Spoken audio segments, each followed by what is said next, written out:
Chapter 11. Homecomings. Cyril's hometown of Ashendart was in the southwest of the kingdom of Ridil. It was famed for its textiles, and all the women there were taught weaving from a very young age. In his memories, his mother was always sitting behind a loom, reeling in threads of all different colors, weaving them into beautifully patterned cloths. These days, automatic water-powered looms were taking over the market, and hand-woven products were on the decline. But those of Ashendart, known as Ashenda weave, had stubbornly held on to their popularity both inside and outside the kingdom, due to their intricate patterns and vivid colors. It had been quite some time since Cyril had visited, and a lot about the townscape had changed. But he could still hear the clacking of the looms all around, just like he had as a child. Cyril got out of the coach with his travel bag in hand, then walked alone through the familiar streets. His foster father, the Marquis of Hyone, had told him he could borrow a carriage if he visited home, but Cyril had politely declined. The carriage would immediately mark him as a noble, and it would draw too much attention parked in front of his mother's house. His mother hated standing out like that. So instead of wearing the high-quality clothing Marquis Hyone had given him, he wore simple traveling clothes and a hat. His deep blue eyes, lustrous silver hair, and gorgeous facial features all made him look like a noble, and he'd always stood out among the other children. He could still remember how much that had concerned his mother, much more than it had ever concerned him. She always saw his father in him, and that made her afraid he'd turn into his father someday. Cyril pulled the brim of his hat down as he walked, his gaze on the ground. He was used to others looking at him with fear and curiosity. He could deal with that. What he couldn't deal with was when they looked at his mother the same way. The house he'd grown up in was the same as it had been several years ago. Marquis Hyone had provided enough financial support for Cyril's mother not to have to work, but she had chosen to remain where she was and continue her life as before. Cyril gulped and came to a stop in front of the door. He brought his right hand up to knock, then paused and held it there unnaturally.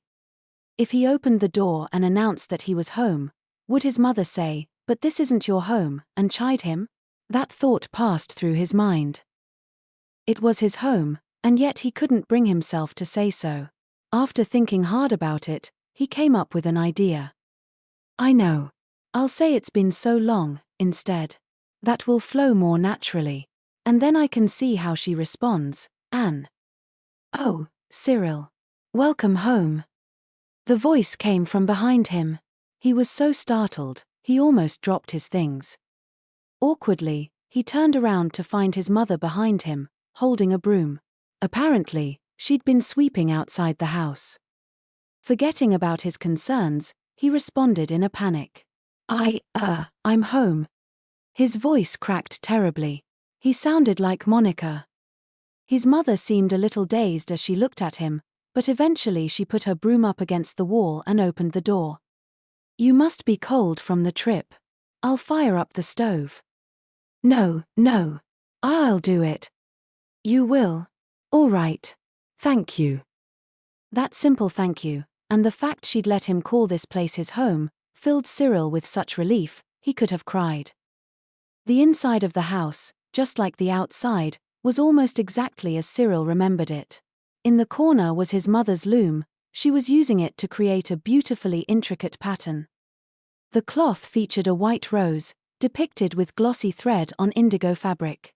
He looked at the rose more closely. It used threads of slightly different gloss and color here and there, giving the full image a sense of depth. After he fired up the stove, his mother boiled some water and brewed tea. "Here you are," she said. "Thank you," replied Cyril, accepting the drink. Then he remembered he hadn't taken out his gift for her. He'd been too tense. Hastily, he dug the item, wrapped in paper, out of his bag.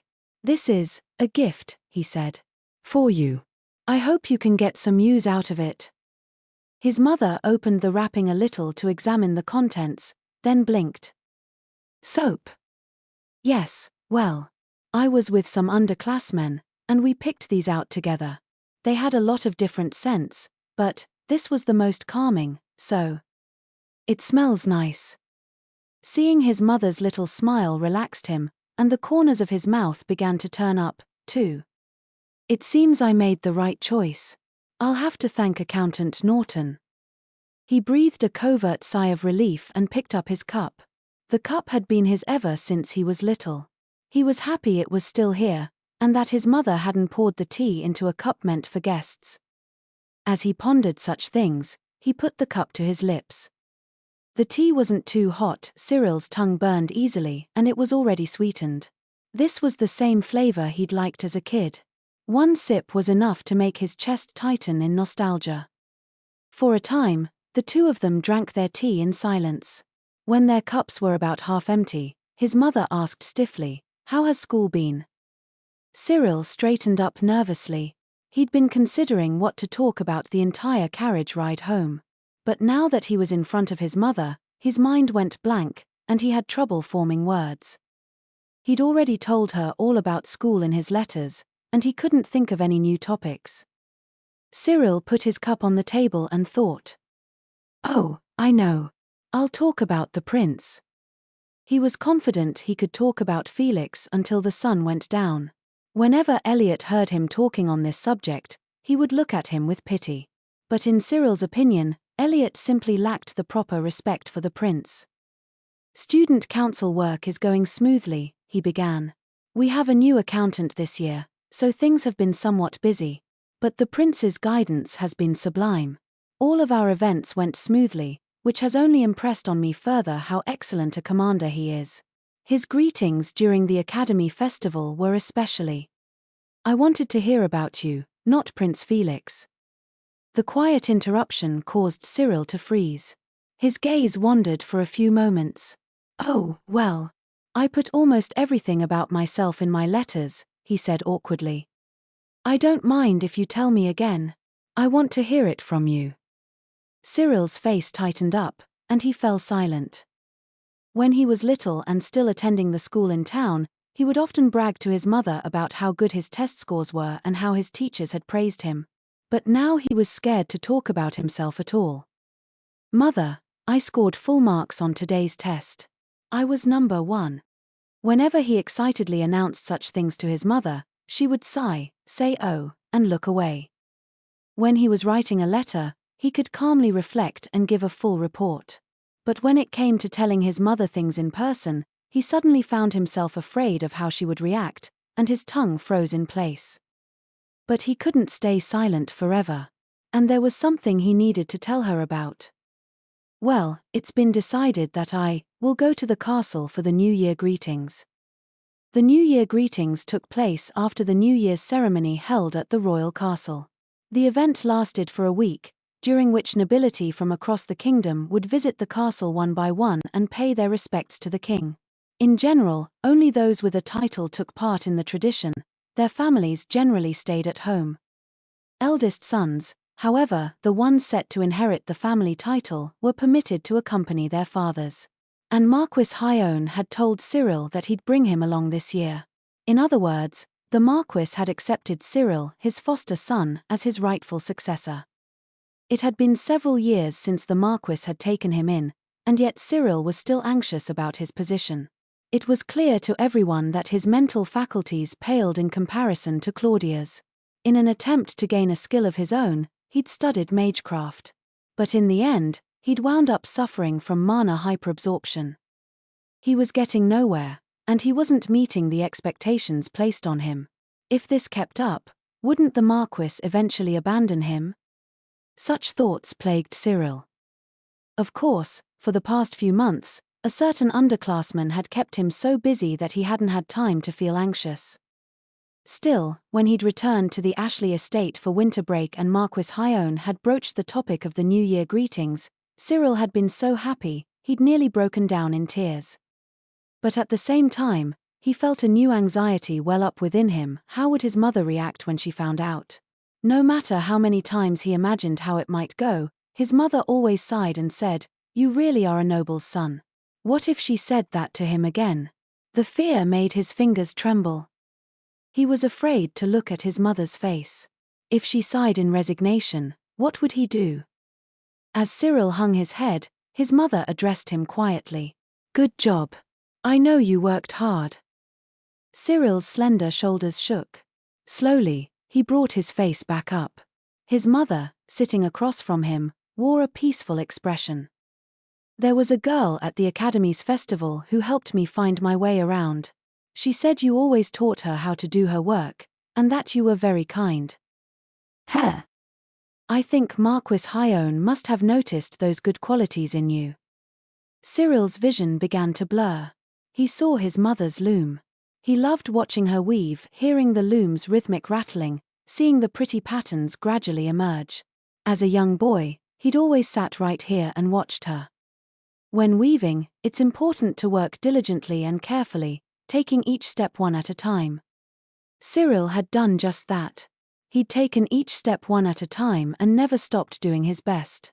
He savored his mother's words, "I know you worked hard," and smiled, tears in his eyes. With pride, he said, "I'm your son, after all." Felix Riddle completed diplomatic talks with the Kingdom of Farfolia and departed from Duke Renberg's mansion 8 days after he had arrived. Despite, or rather, because of a major incident involving a cursed dragon, the trade negotiations had gone incredibly smoothly. Count Mael, who had been staunchly opposed to expanding trade with the kingdom, softened up visibly after they'd slain the cursed dragon. After weathering that crisis together, the Farfolian guests seemed to have developed a sense of solidarity with Felix and the others. When the prince suggested that Riddle and Farfolia might work together against future dragon raids by sharing information and performing joint training exercises, the Farfolian delegation was beyond enthusiastic. Currently, dragon raid countermeasures varied by country, and different nations seldom worked together. This suggestion could bring Riddle and Farfolia into a cooperative partnership. Together, they could lead other nations in dragon raid countermeasures and, most importantly, firm up relations between their two kingdoms. Felix had not only won an increase in Farfolian grain imports but also an opportunity to strengthen Riddle and Farfolia's relationship. These were major gains. And once the story got out that he'd slain a cursed dragon and achieved success in diplomatic talks with a neighboring nation, the nobles supporting him would be delighted indeed. Of course, the cursed dragon wasn't a natural threat but a man-made one, courtesy of Duke Clockford. As Felix sat in the carriage on his trip back to the castle, staring idly at the scenery outside the window, he reflected on everything that had happened in the Duchy of Renberg. The previous night, a servant had disappeared from the Duke's mansion, an elderly man named Peter Sums. Felix had been suspicious of him ever since arriving at the estate. That man was probably the one who had triggered the cursed dragon incident, all to make Felix into a hero. They'd planned for me to slay the cursed dragon, but Peter lost control of his cursecraft and very nearly killed me. Perhaps he feared Duke Clockford's censure and ran away. Everyone at the mansion, not least Elian, had been worried about the missing Peter. He'd been acting extremely frightened ever since the cursed dragon attacked him, and it seemed the prevailing rumor was that it had traumatized him, and that was why he had left.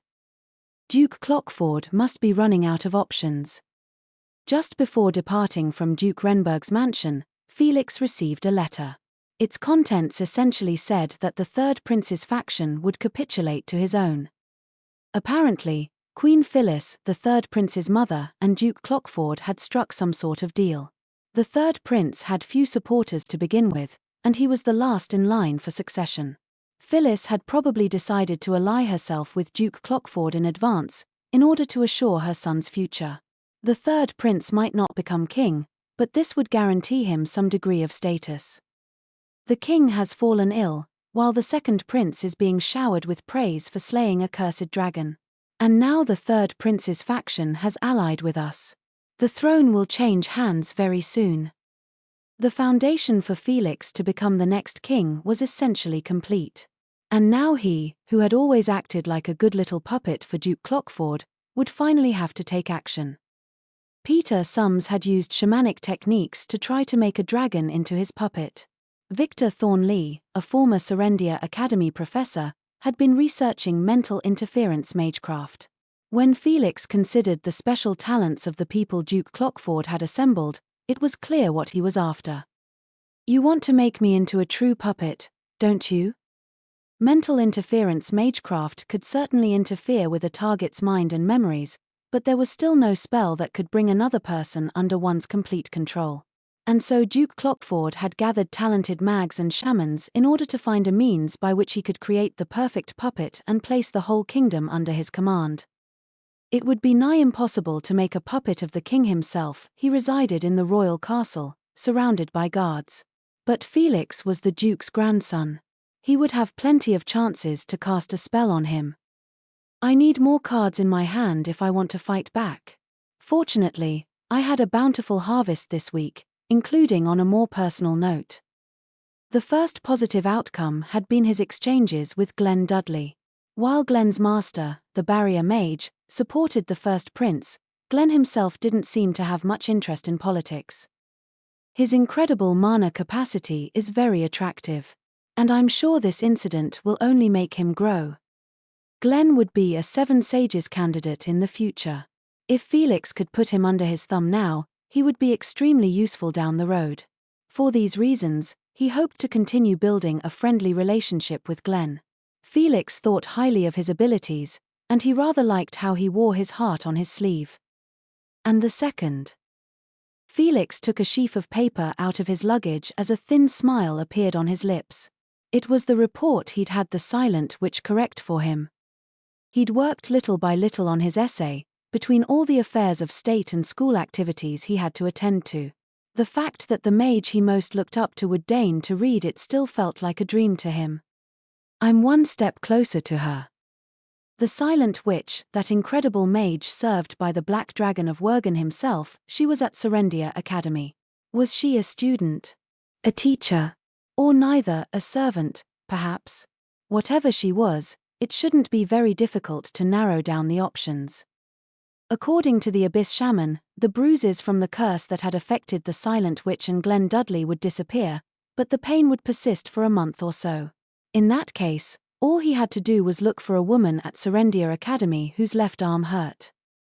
Soon, I'll be able to meet her and see her face. He could barely contain his joy. Stifled laughter clicked in his throat. Welcome home, brother. When he got back to the castle, the third prince, Albert, was there to greet him. Albert would be 14 this year. He was a brainer-looking boy with straight blonde hair and hazel eyes. He always acted politely toward Felix, but his gaze was sharp for his age, and he watched Felix very carefully. Thanks for coming to greet me, Albert. How is His Majesty? Not well, I hear. The doctor says he can't see anyone. I believe he will still be making an appearance at the New Year's ceremony, though. I see. Felix made a sad face, and Albert stared hard at it, as if trying to glean any information he could. The letter from Duke Clockford said the third prince's faction had given up on the throne and joined the second prince's group. Apparently, though, Albert wasn't happy with the situation.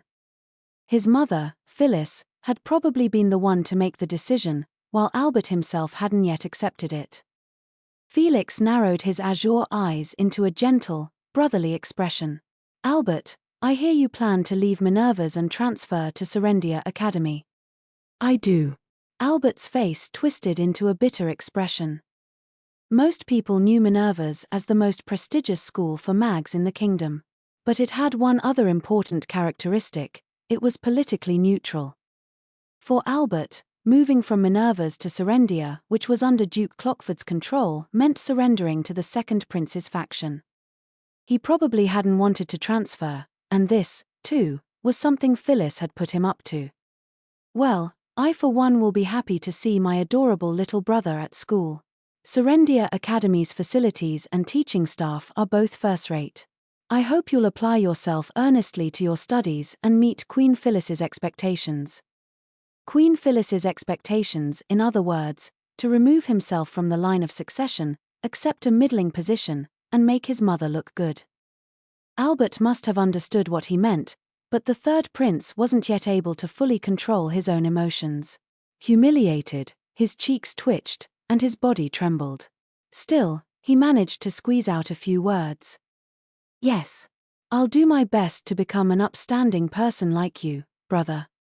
Several ministers were waiting behind Albert. They all seemed to want to talk to Felix. There was no need to drag this out. With a short "I'm looking forward to it," he slipped past his brother.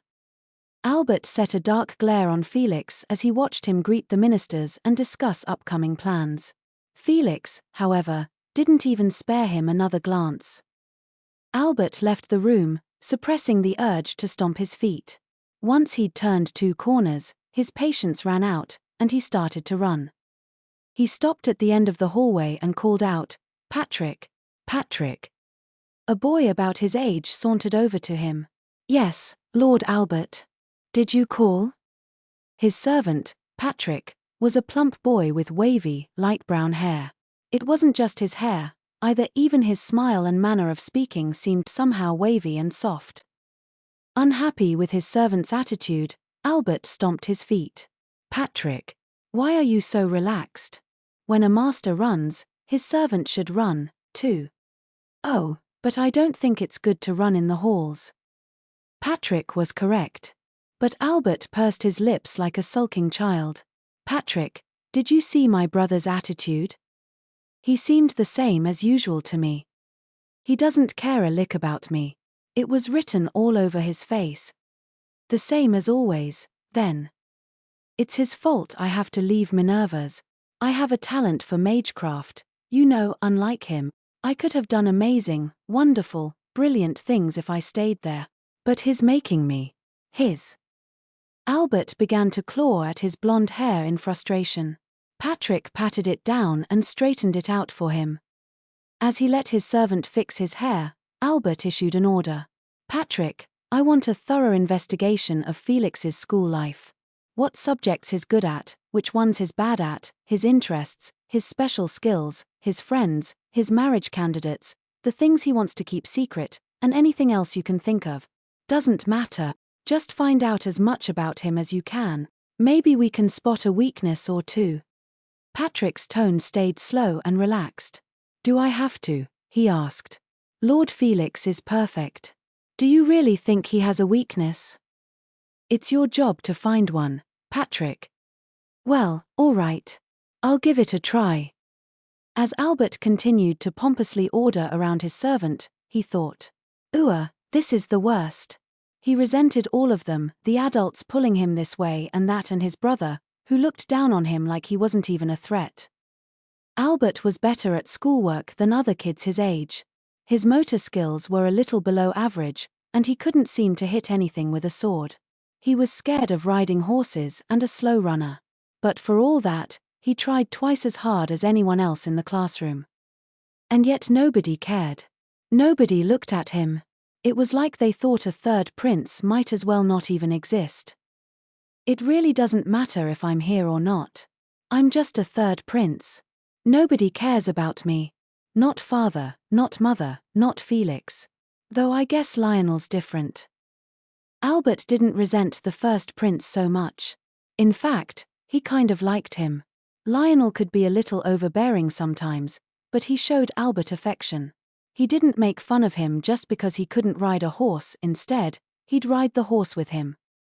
Everyone else said Lionel was unrefined for a prince. But while Felix may have looked kind-hearted on the outside, Albert thought that Lionel was much nicer. The adults all say Felix is best suited for the throne. But you can never tell what he's thinking. What's so good about him? And he isn't even upset that father's sick. When he'd told Felix about their father's poor health, his brother had made a sad face, but his eyes hadn't looked sad at all. "I mean, okay. Royalty isn't supposed to get emotional. But isn't that a little cold? Even Lionel is sad. He was barely eating." To be honest, Albert found Felix creepy. He had a pretty face, but it always seemed to be hiding something. "I'll expose Felix's true colors. We'll be going to the same school once the break ends. This is my chance to figure out his weakness." A week had passed since the start of winter break, and Hilda Everett was at a total loss. She'd turned 40 this year, and while she was unmarried, she was a scientist at the Royal Magic Research Institute and made good money, so she was able to live in a snug house in the royal capital. Hilda was disastrously bad at chores. That was why she left them all to Matilda, her veteran housemaid. But now Matilda had 2 weeks off for the winter solstice and New Year's break. The ever-considerate Matilda had made a big batch of food for Hilda that wouldn't go bad and lined it up on the table, telling her to share it with her foster daughter if and when she came home. Despite all this, one day during the break, Hilda decided on a whim to try making some soup, thus ruining every single one of the meals Matilda had left for her. That's strange. I was only trying to make soup. How did all this happen? She'd thrown in whatever ingredients she could find, then turned the heat up to maximum without stirring them at all. As a result, the soup had boiled over and the bottom had burned. It was a disaster. As Hilda was hastily trying to clean up the pot, she didn't realize its handles would be hot, too, and she'd wound up flipping the whole thing over. She was a talented scientist, a genius who had mastered the use of all kinds of experimental devices. And yet, sadly, she couldn't even figure out how one of her own pots worked. This alone would have made any housemaid slump to her knees in despair, but the tragedy didn't end there. In order to clean the soup off the floor, Hilda had tried to wash it away using water magecraft. Unfortunately, the stains weren't coming out. Frustrated, she continued her chant, strengthening the water pressure, until the surging water, strong enough to be an attack spell, destroyed one of the table's 4 legs. Naturally, the table tilted over, and all the food Matilda had left on it fell onto the soaked floor like an avalanche. And that was why Hilda Everett was now at a complete loss. Though she claimed she had only been trying to make soup, it was obvious that other factors were at play. As Hilda was considering improvements to her magecraft formula, partially as a way to escape from the reality in front of her, there was a reserved knock at the back door. "Is that her?" she thought, her chest swelling with anticipation. She went over to the door, her boots squelching against the soaked floor, and opened it. "I am home." A petite girl with light brown hair delivered her typical, awkward greeting. It was Monica Everett, Hilda's foster daughter. "My!" Hilda exclaimed in spite of herself, wrapping Monica's slender body in a hug. "Welcome home, Monica. When I got your Shelgria card, I was sure you'd come home this year. But why did you come to the back door?" I used the knocker on the front door. But nobody answered, so." Monica had lived in this house until only a few years ago, and she still had a key. She could have just let herself in. But as always, she ended up overthinking it. "Well, it's too cold to stand outside talking, so come in, but you'll need to go back around to the front." "Huh. My wonderful daughter is finally home. I want to greet you properly, at the front door," said Hilda, moving so Monica couldn't see the disastrous state of the kitchen. Monica went around and entered the house through the front door. Once inside, she looked around at her former home, to which she hadn't returned in some time. Hilda's house was more than big enough for a woman living on her own, but it was a mess, filled with books and experimental apparatuses. Nevertheless, the place was clean of dust and spiderwebs, thanks to the housemaid's efforts, no doubt. "It's been so long." Monica sat down on the couch at Hilda's urging, then took 2 wrapped gifts from her bag and set them on the table. "I brought a gift for you, Miss Hilda. The other one is for Miss Matilda." "Oh, is this lavender soap?" "Yes. I was shopping at the winter market with, my friends, and I saw them, so." Hilda looked a little surprised when Monica said the word friends, but then she smiled warmly. "It smells really nice. Lavender staves off mold, so I'll put it in the storehouse right away." She didn't even think about putting it in the bathroom. It was just like her. If Matilda saw it there, Monica was sure she'd move the soap to its proper location. "So, how long can you stay, Monica? The 7 sages need to take part in the New Year's ceremony, right?" Yes. "So I'll need to go to the castle the day before. Then you can stay here and relax until then." "You're more than welcome. This is your home, after all." "Oh." Hilda's soft, motherly smile was interrupted by a sudden moan. Then her eyes darted toward the kitchen.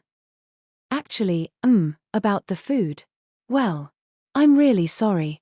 We might be eating bread and pickles for a while. But I moved the ginger cake to the cupboard, so it's safe." Monica could basically guess what had happened. Her foster mother had proved time and again that she had absolutely no talent for housework. I'll just go make some tea, she said, trying to be considerate.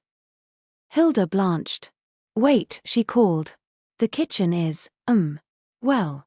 You know what, just let me make the tea. Her warning fell on deaf ears, however, as Monica had already opened the forbidden door to the kitchen.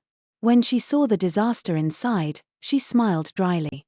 Hilda was the same as always. She'd done something similar almost every year since taking Monica in. Ultimately, Monica and Hilda spent the day cleaning up the kitchen. Hilda seemed extremely embarrassed, but when Monica found out the only thing they had to worry about were stains on the floor, she breathed a sigh of relief.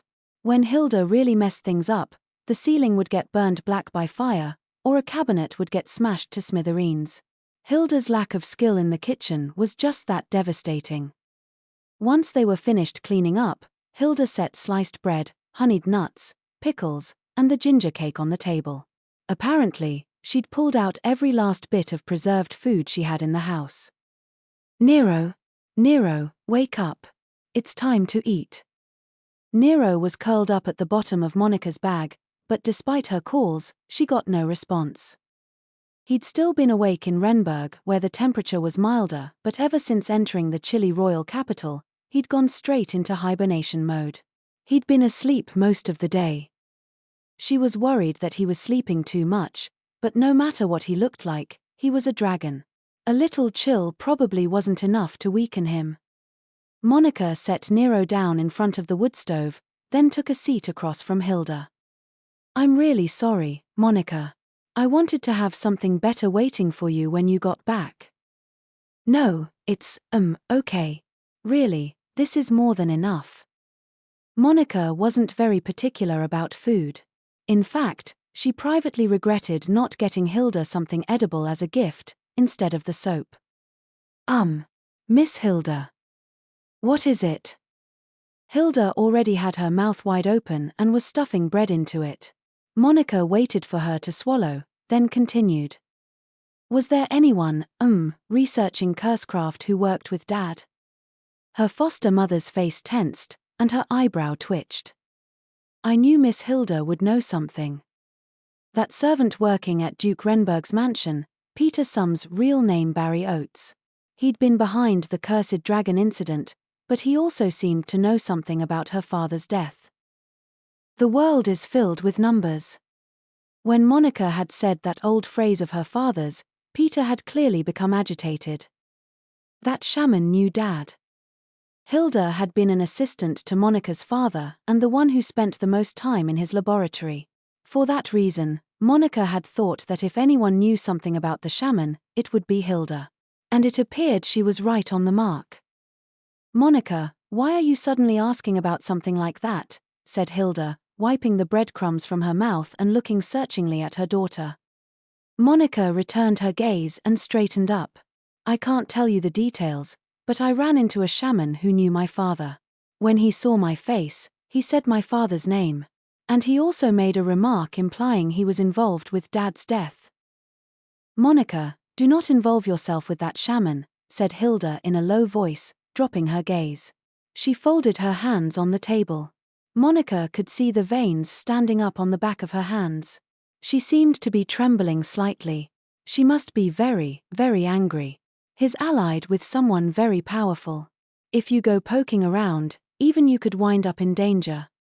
As one of the 7 sages, Monica held the rank of Count of Magic, which was equivalent to that of a regular count. If Hilda thought this person posed a danger to Monica, they must have been royalty, or else someone of equally high status. Monica watched her foster mother's face carefully, not wanting to miss even the slightest reaction. Is it that shaman's fault that Dad was executed? She heard the gnashing of teeth from inside Hilda's mouth.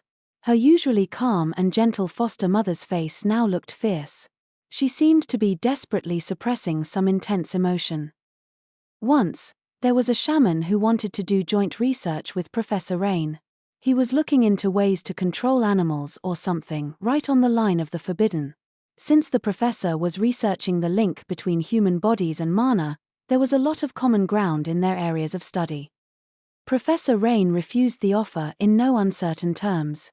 A week later, the incident happened.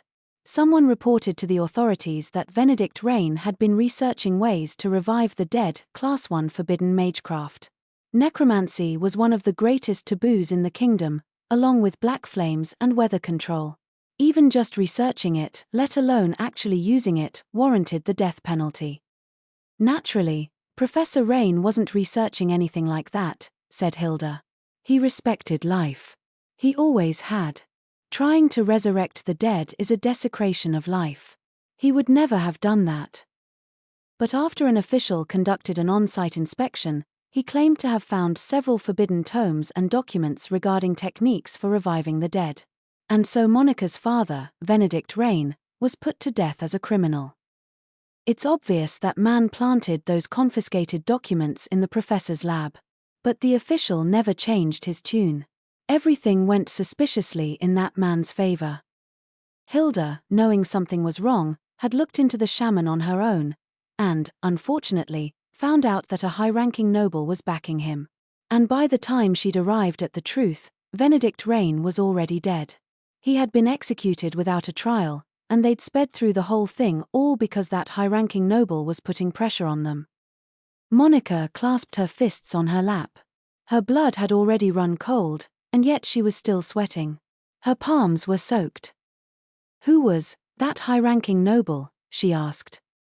Hilda slowly shook her head. You're a sage now. You may end up having to interact with them. So I can't tell you. If Monica got close to that high-ranking noble and it came out that she was Benedict Rain's daughter, her own position would be in jeopardy. Hilda was staying quiet to keep her safe. Under the circumstances, Monica couldn't press her foster mother any further. Monica's room at the Everett residence still had its bed and desk, and it was all kept clean. She laid Nero down on the bed. He'd shown no signs of waking up ever since they'd arrived. Maybe he'd stay asleep until spring. It would be lonely without anyone to talk to, a realization that came as a surprise to Monica. When she'd been living alone in her mountain cabin, she'd never felt lonely. But at some point, she'd grown very accustomed to being around Nero. I wonder if you'll wake up once you're all nice and warm. Monica pulled the blanket up and covered Nero with it, then petted him through the fabric. He still showed no signs of waking, however. She sat there with him for a while, but eventually she stood up, got a pen and a piece of paper, and sat down at her desk. She wanted to write down all the questions she had before going to sleep so that she could keep it all straight. Questions. Peter's remark about selling Dad out to His Excellency. Who is His Excellency? Powerful person backing Peter. Is this the same person as His Excellency? Reason His Excellency is helping Peter. Does he need cursecraft for some reason? Peter's statement that he won't become like Arthur. Who is Arthur? The prince knew that cursecraft had created the cursed dragon. Why didn't he say anything? Did he know Peter was the culprit? After writing everything out, Monica sighed. The question she was most curious about was the identity of the high-ranking noble backing Peter. This was more than likely the same person Peter had referred to as His Excellency. Since Peter had worked at Duke Renberg's estate, any excellency he might refer to would be, presumably, Duke Renberg. But the Duke was, to be blunt, rather forgettable. He'd made almost no remarks during the negotiations with the Kingdom of Farfolia, letting Felix take the spotlight. I suppose you can't judge a book by its cover, but still. Monica couldn't help feeling that His Excellency must be someone else. Right now, Monica was having Bartholomeus look into how Peter had ended up working at Duke Renberg's mansion. In addition, she'd entrusted the cursed tool he had left behind to Ray Albright. Monica hadn't told Ray about her father's name coming up, only about how Peter had died. I hope I can get some kind of clue from that shamanic tool, but maybe I shouldn't hold my breath. Monica slowly exhaled. Then she burned the note she'd just written with unchanted magecraft and threw the ashes into the wastebasket. I know you're just trying to keep me safe, Miss Hilda. I'm sorry for going against your wishes. But I need to know the truth even if it means losing my status as a sage. Monica lay down next to Nero, then pulled a book out of a cloth pouch next to her pillow. It was her father's book, purchased for 2 gold coins at Porter Used Books. The world is filled with numbers. The book began with those words, and Monica had read the entire thing several times now. She didn't know much about biology or medicine, so she struggled to understand the book's contents. But she'd been looking up all the unfamiliar terminology, and slowly she'd come to understand just how incredible the ideas in the book were.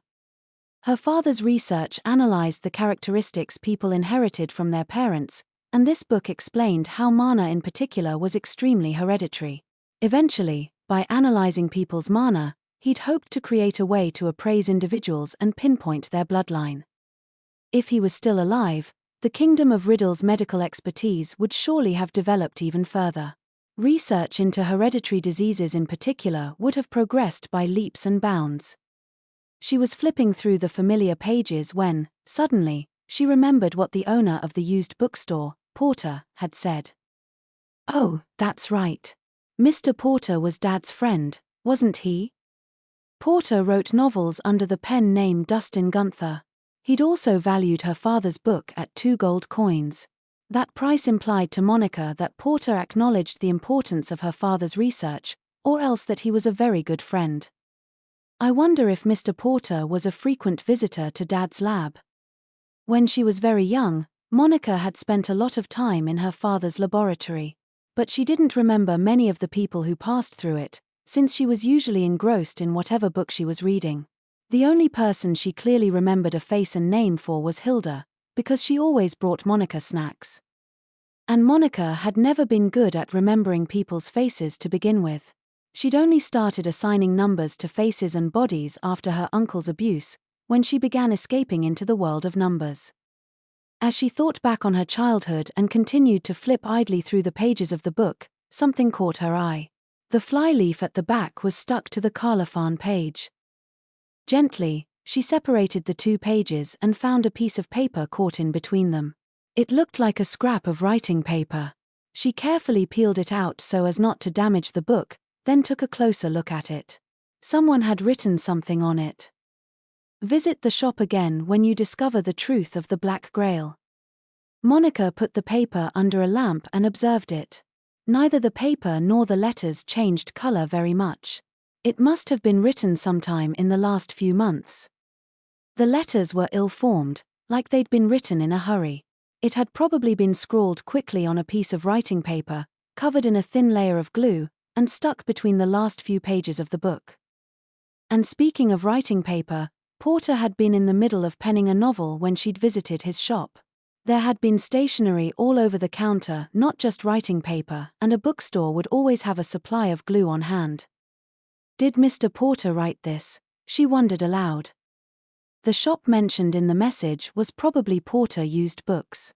But what was the Black Grail? Monica searched her memories but didn't turn up anything.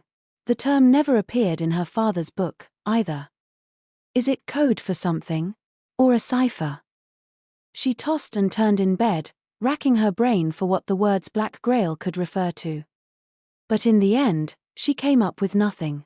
Eventually, she surrendered herself to drowsiness and fell asleep. That night, Monica dreamed of her father. In the dream, Monica was absorbed in her book on mathematics, and her father was sitting in his chair, drinking coffee and watching her. A guest sat next to him. The hair and clothes were a blur, but Monica could tell it was a man. The guest sipped his coffee, then exhaled. He said. It certainly is bitter, but I don't taste any impurities. Not bad. And it wakes you right up, too. It'd be perfect for writing drafts.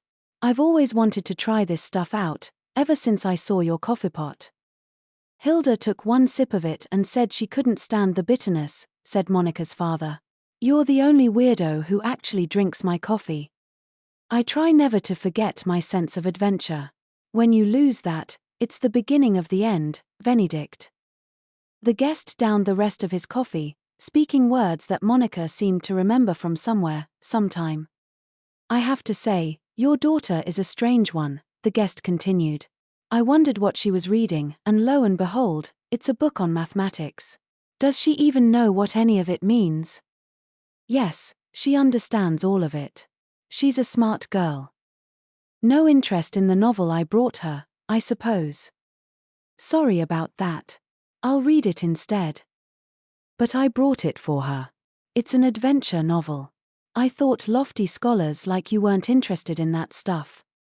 I enjoy your novels. They take place in fictional worlds, but they cleverly incorporate cultures and customs from other countries. The key item from the last book was something close to my research topic, too, which was extremely interesting to me. Did you get that from another country's legends, too? Oh, that. Well, the model was actually. As her father and his guest talked, Monica sat next to them in silence, reading her book on mathematics. It was a simple, frivolous dream. Yes. That was all it was.